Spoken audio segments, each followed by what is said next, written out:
Okay? Now, I want you to think about the severity of this man's condition, how serious it is, and how it's almost scientifically impossible, medically impossible to reverse this condition. All right? This man is now interacting with Jesus Christ himself, and Jesus understands immediately what is going on here.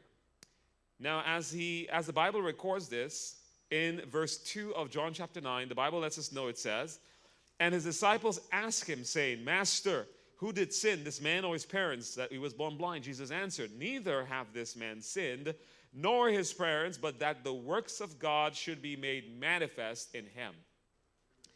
Now you realize there's different reasons why people get sick. In this case, he was sick for the what? For God's glory. Right? For God's glory. There's nothing wrong that he has done per se. He was just sick for the glory of God. And there's instances like that in the Bible. Are you with me so far? Now, most of the time, we are sick as a result of our own choices. You can also find this in the book called Ministry of Healing, the chapter on the use of remedies. I'm going to go right there really quickly. I believe it's on page 199 in this book. The original pagination, it might be on page 231. It says, disease never comes without a cause, right? It says, chapter 17, Ministry of Healing, disease never comes without a cause. The way is prepared and disease invited by disregard of the laws of health. So we can also invite disease. Anybody ever invite somebody for dinner before, or for lunch? You invite people to church, right? You can also invite diabetes to sup with you. Are you with me so far? You can invite it by the choices that we make, right? So we see another instance to how, persons can get sick as a result of choices that we make, okay?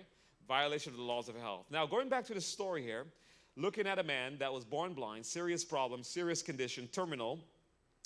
And the Bible also continue and say here, Jesus said, I must work the works of him that sent me while it is day, in verse 4. Then I cometh when no man can work. As long as I am in the world, I am the light of the world. Verse 6. When he had thus spoken, he spat on the ground. Now, something really weird is happening here. Strange, okay? Compared to the other scenarios in the Bible, the other stories in the Gospels. Are you with me so far? Now, you understand different stories, like we've heard many stories of healing in the Bible, where the woman with the issue of blood, right? She did what? She touched the hem of his garment. She was made whole, right? You see another instance with the paralytic, the man that was sick for about how many years? Like 38 years, right? By the pull of the, right? What problem he had? Now, Jesus told him to do what? Go wash, right? Also remember the man that was the centurion. The centurion and his servant was sick, and the centurion told Jesus to do what? Speak the word only, and my servant shall be healed. Right? So you see instances where people are either reaching out to Jesus, he's either giving them instruction to do something, or you can see here again with the instances where there is a man that is paralyzed, and there's 4 friends that brought him over to the rooftop and opened up the rooftop to Jesus, and so forth, right? Where Jesus will touch people, he will speak words and so forth, and people will be healed. But in this case, in the Bible, in John chapter 9, something different is occurring. He's not saying, go walk. He didn't just touch this man's face and his eyes, and this man was able to see. Notice what Jesus began to do here in John chapter 9 and verse 6. It says that when he had spoken, he spat on the ground and made clay of the spittle. Notice that Jesus is now interacting with matter, with resource from the earth, okay? Using clay and combining that with spit, he made a spittle of that. So in other words, he formed something. He made what is called like a poultice. And he applied it on the eyes of the man that was born blind, okay? Now, when you think about that for a moment, Jesus is now resorting to what is called a natural remedy. He could have done everything else to heal this man. He could have just spoken. He could have just touched him. But he used something natural. My question to you is why? Why would he choose to do that in that scenario? Anyone? Okay. He knows it will be applicable for us today. That's a very good answer. Anybody else? It was a practical demonstration for us today. He knows that. Anybody else? Because the Bible says that this man was blind before the birth.